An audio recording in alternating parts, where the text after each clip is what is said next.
Good morning बेटा। तो आज शुरू कर रहे हैं अपन इक्विलिब्रियम चैप्टर में, उसको आगे बढ़ाते हैं और शुरू कर रहे हैं रिलेशन बिटवीन केपी एंड केसी। केसी होता है बेटा इक्विलिब्रियम कांस्टेंट, ठीक है ना, एज फॉर कंसंट्रेशन की फॉर्म में और प्रेशर की फॉर्म में यूज किया जाता है KP.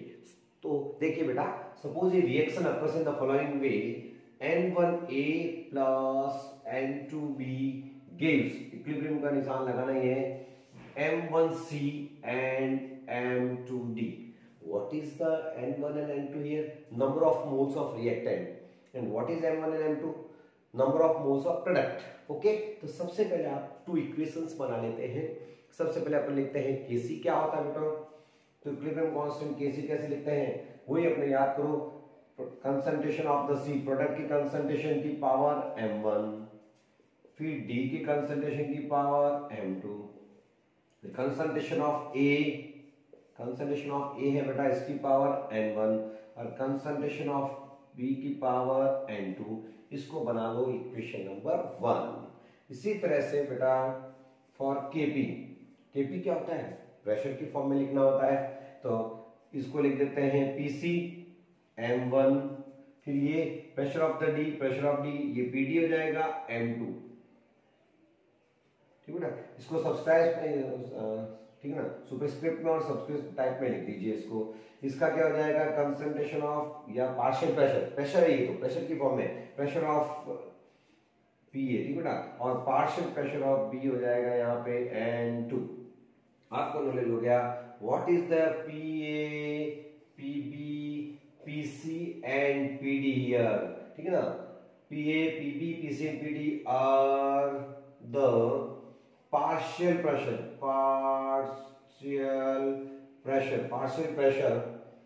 for gas ABCD। ABCD कैसे, इसके पार्शियल प्रेशर है। तो प्यारे बच्चों, इक्वेशन नंबर 1 और 2 इसको आप लिखिए, ठीक है ना। इसको नोट आपने साथ मेरे साथ साथ कर लिया होगा, इसको नोट कीजिए। अब अपन निकालते हैं, यूज करते हैं gas, ideal gas equation. You know very well what is the ideal gas equation. एक गैस इक्वेशन होती है बेटा, और वो होती है PV is cos to nRT।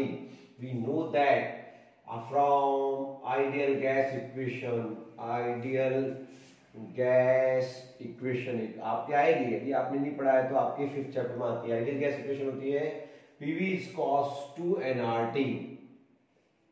इससे प्रेशर अपन निकाल सकते हैं बेटा। तो P is cos to क्या होता है, N by V RT। ध्यान देना बेटो, N by V RT, ठीक बेटा। Number of moles per litre, concentration होती है बेटा C, C अपन लिख सकते हैं कंसंट्रेशन, कंसंट्रेशन होती है C, ठीक है ना, C। तो कंसंट्रेशन लिख सकते हैं, तो यहां लिख सकता हूं P equals to CRT, pressure जो है CRT से निकाल सकते हैं, ठीक बेटा।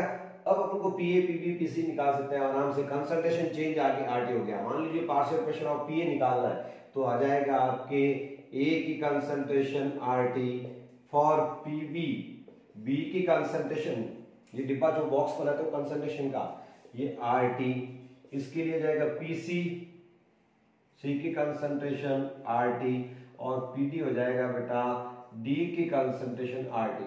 तो प्यारे बच्चों, ये चारों put the all values PA, PB, PC and PD in the equation number 2। इसको अपन equation number 2 देंगे। put the all the value of partial pressure in the equation 2। इसमें पुट करनी है PC की वैल्यू, यहाँ पुट करनी है PD की वैल्यू, यहाँ पुट करनी है PA वैल्यू। ये सारी वैल्यूज पुट करेंगे और आगे बढ़ते हैं, इसमें क्या रिलेशन आता है देखते हैं। तो put the all the values in the equation 2। Equation 2 आपके पास रेडी पड़ी रहता है, तो वैल्यू पुट करवाओ बेटा। क्या वैल्यूज थी, अभी अपन ने निकाली थी, वापस आ जाएगी वो। तो क्या वैल्यूज थी, Kp इक्वल्स टू PC की वैल्यू क्या थी, C की कंसंट्रेशन RT की पावर क्या हो जाएगा बेटो M1, इसका क्या था D की कंसंट्रेशन RT, कंसंट्रेशन का ये बॉक्स बना दीजिए, RT की पावर क्या था M2। उसके बाद में क्या आ जाएगा, A की कंसंट्रेशन का पावर क्या आ जाएगा RT N1 और B की कंसंट्रेशन की power RT N2। Okay. Okay, इस ब्रैकेट को खोल दीजिए, कुछ भी नहीं है, Kp इक्वल्स टू क्या आ जाएगा, C की कंसंट्रेशन M1 और RT की कंसंट्रेशन भी M1, खोल दीजिए ब्रैकेट। इसी तरह से इसमें आ जाएगा D की कंसंट्रेशन M2 और RT की कंसंट्रेशन M2। ओके, कोई दिक्कत नहीं है। उसके बाद में इसके नीचे आ जाइए, इसको ब्रैकेट से इसको मल्टीप्लाई कर दीजिए, A की कंसंट्रेशन N1, इसको अपन ब्रैकेट को खोल रहे हैं, और RT की कंसंट्रेशन भी N1, और मल्टीप्लाई में है बेटा B की कंसंट्रेशन N2 और RT की भी कंसंट्रेशन क्या हो गई, N2। अब बेटा क्या करना है, कंसंट्रेशन वाले जो ठीक है ना चीजें हैं वो सारी एक जगह करनी, कंसंट्रेशन को एक जगह कर लीजिए, और RT है उसको एक जगह कर लेते हैं बेटा। तो देखो बेटो, Kp equals to, okay, concentration वाला एक C की कंसंट्रेशन M1, ये D वाला इसके पास में ले आओ, D की कंसंट्रेशन M2, इसी तरह से A की कंसंट्रेशन N1 और B की कंसंट्रेशन N2। ओके, और यहाँ क्या है, RT बेसिस, जब बेसिस सेम होता तो पावर्स ऐड कर दीजिए, तो RT हो गया बेटा, और ये पावर हो गई M1 प्लस M2 को ऐड कर लेते हैं। इसी तरह से नीचे भी ये भी RT, ये भी RT की इसकी पावर्स ऐड कर लेते हैं बेटा। ओके, अब मुझे बताओ, ये आपको कुछ जाना पहचाना लग रहा होगा, ये जो चीज है ब्रैकेट वाली चीज, ये किसके इक्वल है, इक्वेशन नंबर 1 क्या थी, Kc। क्या होता है बेटा, ये पूरी चीज क्या होती है बच्चे, Kc होता है ना बेटा। तो इसको क्या लिख सकता हूं, Kc, तो Kp इक्वल्स टू Kc, और RT ऊपर नीचे पावर सेम है तो क्या हो गया, RT, और ये जो पावर है जब ऊपर जाएगा बेसिस सेम है तो पावर को लेस कर लिया जाता है बेटा। तो पावर लेस कर लीजिए, कैसे होगी, M1 M2 माइनस क्या हो जाएगा, N1 प्लस N2। ओके, और बच्चों ये नॉलेज हो जाना चाहिए आपको कि what is the delta N. Del N क्या होती है, ठीक, ये प्रोडक्ट के मोल है मानने से, ये होती है बेटा M1 plus M2 minus N1 plus N2, क्या हो गया, moles of product minus moles of reactant.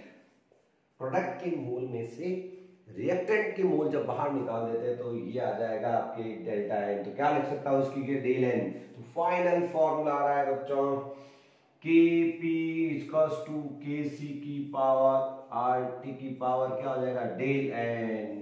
It is the final relation between Kp and Kc। आएगा, prove the relation between Kp and Kc। तो ये आ जाएगा Kp equals to Kc RT की power del N. प्यारे बच्चों, ये तो रिलेशन हो गया। अब कंडीशंस देंगे कि जब डेल्टा एन 0 हो, जब मोल्स चेंज 0 हो, मोल चेंज पॉजिटिव हो, मोल चेंज नेगेटिव हो, तो उस समय आपको क्या करना है। तो कंडीशन लेते हैं फर्स्ट, Kp Kc में क्या रिलेशन रहेंगे, ये डिपेंड करेगा उस रिएक्शन के नेचर पर। तो देखते हैं बेटा क्या है, देखना। फर्स्ट लेते हैं when delta n 0, number of change in mole 0। कैसे, कौन सी इक्वेशन चेक कर लेते हैं, H2 प्लस I2 क्या देगा बेटा, 2HI देगा। इसके डेल एन कैसे निकालते हैं, मोल्स, प्रोडक्ट के मोल कितने हैं, 2 मोल्स है प्रोडक्ट के, ये रहे बेटा। और रिएक्टेंट के क्या हो गया, 1 प्लस 1, ये भी क्या 2 माइनस 2 क्या हो गया 0। तो ऐसे रिएक्शंस जिनके लिए डेल एन क्या होगा, तो Kp Kc क्या रिलेशन आएगा, Kp इक्वल्स टू देखो Kc RT की पावर डेल एन है। डेल एन की वैल्यू क्या है बताओ मुझे, Kp equals to Kc RT की पावर 0। और जब किसी की पावर 0 होती तो वो 1 बन जाती है, तो टेंशन नहीं। तो बताओ क्या रिलेशन हुआ, ये सारा 1 बन गया। देखो तो Kp किसके इक्वल हो गया, Kc के। तो ऐसे रिएक्शंस जिनमें मोल्स बराबर होते हैं, मोल्स चेंज नहीं होता है, उनमें क्या होता है बेटा, उनमें केपी हमेशा केसी के क्या होगा बेटो, इक्वल होगा। तो केपी केसी ऐसी रिएक्शनों के लिए हमेशा क्या होता है बेटा, इक्वल। ये थी कंडीशन फर्स्ट। कंडीशन 2 लेते हैं, ये आप नोट कर लीजिए, फिर लेते हैं कंडीशन 2। तो ऊपर से आपने लिख लिया होगा। मान लीजिए स्पीड हो जाती है बेटा, पढ़ाते हैं तो स्पीड तेज हो जाती है, तो आपको उसको पॉज करके नोट करना चाहिए। Please write down. ओके, तो कंडीशन 1 हो गई, जब डेल एन 0 हो। कब होता है बेटा, इसके भी 2 मोल्स है, इसके भी 1 + 1 2 मोल्स है, 2 - 0। तो जब 0 आ गया तो फिर पावर 0 तो 1 बन गया ये, तो ये चीज यहां से गायब हो गई, ये गायब। ठीक बेटा, तो केपी केसी इक्वल हो गए। Okay,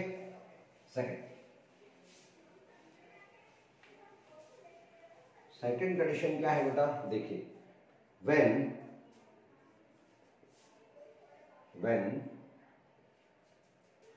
del N is positive, positive हो मान लीजिए, कैसे कब आएगा, नंबर प्रोडक्ट के मोल ज्यादा होंगे तो देखो इसके लिए आएगा, देखो PCl5 है, PCl5 ब्रेक होता है ना बेटा, तो क्या देता है, PCl3 और Cl2 देता है।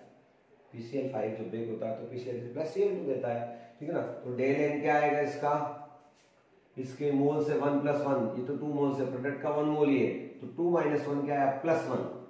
तो इसमें पुट करो, अपने फॉर्मूला क्या है, Kp = KcRT की पावर 1, पावर 1 होगी। और ठीक है ना, इसका मतलब इससे मल्टीप्लाई होगा।